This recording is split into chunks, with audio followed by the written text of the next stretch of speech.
إنا نحن نزلنا الذكر وإنا له لحافظون. أعوذ بالله من الشيطان الرجيم. بسم الله الرحمن الرحيم. والمرسلات عرفا فالعاصفات عصفا والناشرات نشرا فالفارقات فرقا فالملقيات ذكرا عذرا أو نذرا إنما توعدون لواقع. فإذا النجوم طمست وإذا السماء فرجت وإذا الجبال نصفت وإذا الرسل أقتت لأي يوم أجلت ليوم الفصل وما أدراك ما يوم الفصل ويل يومئذ للمكذبين. صدق اللہ العلی العظیم. یہ سورہ مرسلات ہے، 29ویں پارے کی آخری صورت ہے. یہ صورت بھی مکی ہے یعنی ہجرت سے پہلے نازل ہوئی ہے. اس کے اندر چھوٹی چھوٹی 50 آیتیں ہیں اور 2 رکوع ہے، اور اس میں 181 الفاظ ہیں، 816 حروف ہیں. اور اس صورت کا خاص طور پر جو عنوان ہے، موضوع ہے، وہ ہے قیامت کو ثابت کرنا. جس طرح سے انسان کو دنیا کے اندر چلانے والا، پیدا کرنے والا اللہ ہی ہے، تو قیامت کو بھی اللہ رب العالمین قائم کر سکتا ہے. اس صورت کو سورۃ الدہر کے ساتھ رکھا گیا.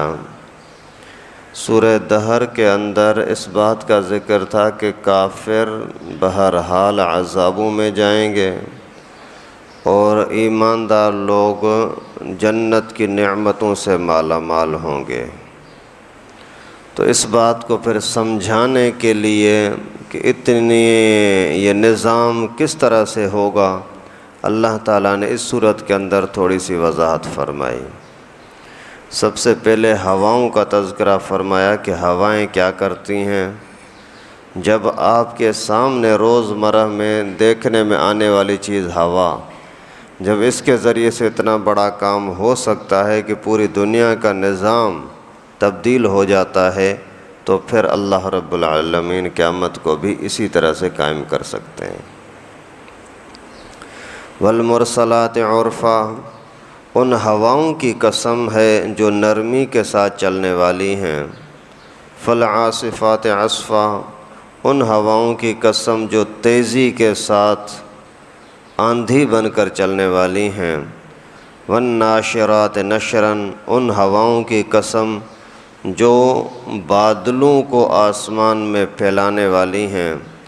فالفارقات فرقا، ان ہواؤں کی قسم جو بادلوں کو تقسیم کر کے الگ الگ کرنے والی ہیں.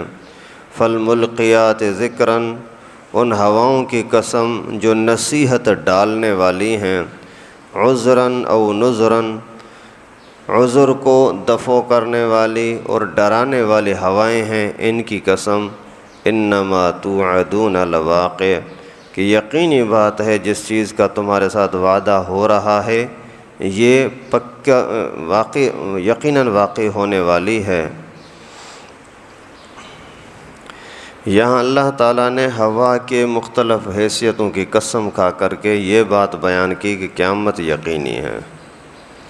جس طرح سے دنیا کے اعتبار سے آپ دیکھتے ہو کہ کہیں ہوائیں بڑی نرم اور پیارے انداز میں چلتی ہیں، کہیں پھر کبھی کبھار بڑی تیز اور سخت ہو جاتی ہیں. وہی ہوا ہے، کبھی نرم چل رہی ہے، کبھی سخت ہو گئی. یہ کس نے کیا؟ اللہ نے. تو پھر جو اللہ تعالیٰ اسی پوری دنیا کے ہواؤں کو کنٹرول کر سکتا ہے، جس کو تم پکڑ بھی نہیں سکتے، جس کو تم دیکھ بھی نہیں سکتے، وہ ہوا بھی اللہ کے کنٹرول میں ہے.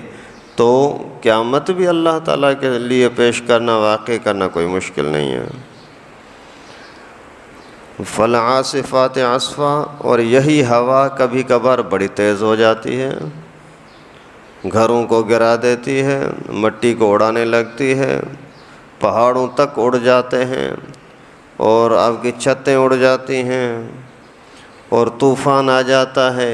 ہوا تو وہی تھی، کوئی جگہ ہوا سے خالی نہیں ہوتی، بھلے مکمل طور پر بند ہو تو بھی جہاں خالی جگہ ہوگی خود بخود ہوا آ جاتی ہے۔ لیکن اسی ہوا کا کنٹرول بھی اللہ کے پاس ہے، کبھی اس کو نرم کر دیا، کبھی سخت کر دیا، کبھی اس کو ٹھنڈا بنا دیا، کبھی اسی ہوا کو گرم بنا دیا۔ جب یہی ہوا اللہ تعالیٰ کی طرف سے ٹھنڈی ہو جائے، سردی کے موسم میں کوئی گرم نہیں کر سکتا، اسی ہوا کو اللہ رب العالمین گرمی کے موسم میں گرم کر دیتا ہے، کوئی اس کو ٹھنڈا نہیں کر سکتا۔ اور یہی ہوا جو تم اس کے بغیر زندہ ہی نہیں رہ سکتے، 1 منٹ کے لیے ہوا بند ہو جائے تو آپ سانس نہیں لے سکتے، ہوا بند ہو جائے تو پورے جو بدبو وغیرہ ہوتی ہے وہی پھیل جائے۔ یہ ہوا جو آپ کی ضرورت کی چیز ہے، کبھی کبھار یہی ہوا تمہیں موت کا ذریعہ بن جاتی ہے۔ ویسے ہی کچھ لوگ بولتے ہیں یار گھٹن ہو رہی ہے، گھٹن کیا ہوتی ہے؟ یہی ہوا کا مسئلہ ہے نا، ہوا اس کے ناموافق ہو گئی، ابھی ہوا کھینچنا چاہ رہا ہے، سانس لینا چاہ رہا، نہیں آ رہا۔ تو یہ اللہ تعالیٰ فرماتے ہیں ایسی ہواؤں کی قسم جو نرمی کے ساتھ چلیں، ایسی ہواؤں کی قسم جو تیزی کے ساتھ چلیں، قیامت ہونے والی ہے۔ اب تھوڑا سا ان پر غور کرو گے اللہ کی قدرت سمجھ میں آ جائے گی۔ اور ایسی ہواؤں کی قسم جو بادلوں کو پھیلانے والی ہیں، سمندر کی طرف سے بادل اڑے، چلتے چلتے پوری دنیا کے اندر کیسے پھیل جاتے ہیں۔ کسی وقت دیکھو تو آسمان بالکل خالی ہے، صاف، پھر اچانک دیکھو کہ ایسے بھر گیا کہ سورج ہی نظر نہیں آ رہا، آسمان پر نظر ہی نہیں جا رہی۔ اتنے بادلوں کو یعنی پانی کو اوپر کون چلانے والا ہے؟ اللہ۔ اور ان کو کون کھینچنے والی ہے؟ ہوا۔ تو ایسی ہواؤں کی قسم جو پانی کو اوپر لے جا کر کے وہیں روک دیتی ہے، نیچے سے کوئی تھالی وغیرہ پلیٹ بھی نہیں ہے، اس کے باوجود وہ اوپر کھڑا ہوا ہے، گرتا برستا بھی نہیں ہے۔ جب اللہ نے چاہا تو پھر بڑی پیارے انداز کے ساتھ قطرہ قطرہ بوند بوند ہو کر کے نیچے گرتی۔ اگر پورا کا پورا 1-2 من پانی ایک ساتھ گر جائے تو آدمی مر جائے۔ تو یہ ہواؤں کا کنٹرول، بادلوں کا کنٹرول اللہ کے پاس ہے نا، وہی اللہ تعالیٰ قیامت بھی قائم کریں گے۔ فالفارقات فرقا، پھر اللہ تعالیٰ برستی بارش کو بادلوں کو توڑ کر کے جدا کر دیتے ہیں، یہ بھی اللہ انہی ہواؤں کے ذریعے سے۔ ہواؤں کا رخ تبدیل کر دیا، پورا ایسے بادل چھایا ہوا ہے، لیکن اچانک آپ نے دیکھا کہ بادل ٹوٹنا شروع ہو گیا، ذرا اس طرف گیا، ذرا اس طرف گیا، پتہ نہیں، تھوڑی دیر کے بعد پتہ ہی نہیں ہے کہ کوئی پانی آیا بھی تھا، مکمل آسمان صاف ہو گیا۔ فالملقیات ذکرا، اور یہی ہوائیں ہیں جو نصیحت ڈالنے والی ہیں۔ انسان اگر سوچے تو اسی ہوا کے اندر بڑی نصیحتیں ہیں۔ یہی ہوا تو ہے جو پہلی قوموں کو تباہ کرنے والی تھی۔ ہوائیں آئیں، طوفان آئے، زلزلے آئے، اور پوری کی پوری بستیاں تباہ ہو گئیں۔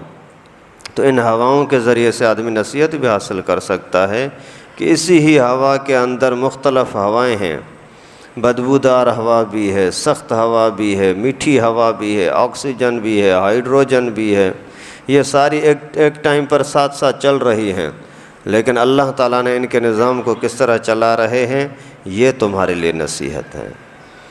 عذراً او نذراً، عذر کو دفع کرنے والی ہوا اور ڈرانے والی، یعنی شاید کوئی بندہ یہ بولے کہ مجھے کوئی دین سکھانے سمجھانے والا نہیں آیا تھا، تو اللہ تعالیٰ فرماتے ہیں یہ ہوا ہی اس بات کو تمہیں سمجھانے کے لیے کافی ہے کہ دنیا کو چلانے والا اللہ ہے۔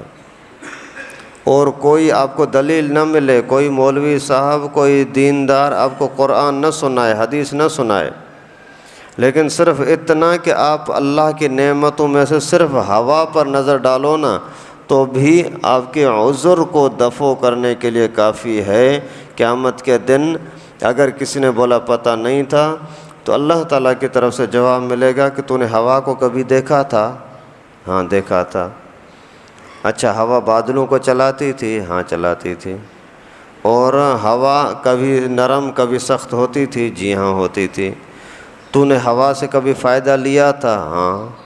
اگر ہوا نہ ہوتی میں پسینے میں ڈوب جاتا، اگر ہوا نہ ہوتی میں سانس نہ لے سکتا تھا، اگر ہوا نہ ہوتی ہمارے جسم کی نکلنے والی بدبودار ہوا اسی کو اڑا کر کے لے جانے والی کوئی صورت نہیں ہوتی تھی۔ تو پھر حکم ملے گا، حکم ہوگا کہ کیا تجھے نصیحت حاصل کرنے کے لیے یہ دلیل کافی نہیں تھی؟ تو عذراً یعنی تمہارے عذروں کو دفع کرنے والے، ختم کرنے والی ہوا، او نذراً یا پھر ڈرانے والی بھی ہے۔ آدمی ہوا کے ذریعے سے اللہ کا خوف کر کے اور جہنمی اعمال سے بچنا چاہے تو بچ بھی سکتا ہے۔ انما توعدون لواقع، یہ ساری چیزیں اس بات پر گواہ ہیں کہ قیامت ہونے والی ہے۔ فَإِذَا النُّجُومُ طُمِسَتْ، وہاں یہ حال ہوگا کہ سارے ستارے بے نور ہو جائیں گے۔ آج کی جو یہ ستاروں کی چمک دمک حسن جمال ہے سارا کا سارا ختم۔ وَإِذَا السَّمَاءُ فُرِجَتْ، ایسا وقت بھی آئے گا قیامت کا کہ آسمان پھٹ جائے گا۔ وَإِذَا الْجِبَالُ نُصِفَتْ، اور جس وقت پہاڑ ریزہ ریزہ ہو کر کے اڑ جائیں گے۔ وَإِذَا الرُّسُلُ أُقِّتَتْ، اور جس وقت رسولوں کا وقت مقرر کیا جائے گا۔ لِأَيِّ يَوْمٍ أُجِّلَتْ، کس دن کے لیے ان کو وقت دیا گیا ہے، مہلت دی گئی ہے؟ لِيَوْمِ الْفَصْلِ، فیصلے کے دن کے لیے۔ وَمَا أَدْرَاكَ مَا يَوْمُ الْفَصْلِ، آپ کو کیا پتہ کہ فیصلے کا دن کیا ہے؟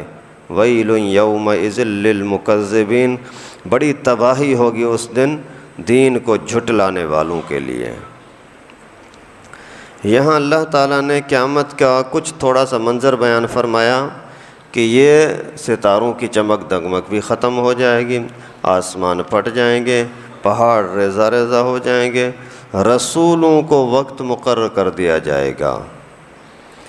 مقصد یہ ہے کہ اللہ کے جو نبی ہیں وہ ان نبیوں کی پیشی کا وقت آ جائے گا کہ ہر نبی اپنی امت کو اپنے ساتھ لے آئے، حساب کتاب ہو جائے، ان کا ایک وقت ہوگا۔ اسی طرح سے فرشتوں کا بھی ایک وقت ہوگا، وہ سارے نظام کو چلانے والے جہنم کو کھینچ کر کے لا رہے ہیں، جہنم کو لا رہے ہیں، لوگوں کو پکڑ پکڑ کر کے پیشی کے لیے پیش کر رہے ہیں۔ تو ان رسولوں کا بھی وقت مقرر ہوگا، فرشتوں کے لیے بھی وقت مقرر ہوگا، اور یہ ساری چیزیں ہونی ہیں لیکن فی الحال نہیں ہو رہی۔ کیوں؟ ایک دن مقرر ہے، اسی دن ہونا ہے، اس سے پہلے نہیں۔ اور وہ دن کیسا ہوگا؟ مکذب لوگوں کے لیے، جھٹلانے والوں کے لیے، نہ ماننے والوں کے لیے بڑی تباہی ہوگی۔ اللہ تعالیٰ قسمیں کھا کر کے فرماتے ہیں، ہواؤں کی قسم، جو ہوائیں تمہارے سامنے گھوم رہی ہیں نا، ان ہواؤں کی قسم، ایسا دن آنا ہے کہ تمہیں پیش ہونا ہے، دنیا کا نظام تباہ ہو جائے گا، آسمان پھٹ جائے گا، دنیا کی رونقیں پہاڑ وغیرہ سارے کے سارے ختم ہو جائیں گے، اور تمہیں پیش ہونا ہوگا۔ وہاں جھٹلانے والوں کے لیے خیر نہیں ہے۔ اللہ تعالیٰ سے دعا ہے کہ اللہ پاک ہم سب کے حال پر رحم فرمائے، ہر طرح کے انکار سے، جھٹلانے سے اللہ پاک اپنے فضل و کرم سے ہم سب کو محفوظ فرمائے۔